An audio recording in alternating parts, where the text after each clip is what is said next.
Good morning. We're packing the car for a scenic drive that we're going to do today. It's a couple 100 miles. I think it's going to be 4 hours one way, not including stops, and then we'll come back and stop somewhere probably for supper. So it's going to be busy. We've already packed a cooler.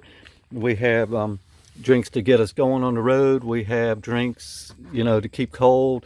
The Alani, a couple of Alani's in here. We also have the lunch meat we bought last night. We got smoked turkey with smoked Gouda. We also have little packs of olives, and we have the buffalo cheese dip we bought and cucumbers. So we plan on putting the cucumbers on the cheese dip on the cucumbers in order to have a lunch, and we'll just eat all day. Got our backpack packed with some towels, a blanket for picnicking on or just laying on, first aid kit, and then we also just packed some extra jackets and just in case it gets cold, and a bag with cashews in it, and also a mango that may or may not be eaten.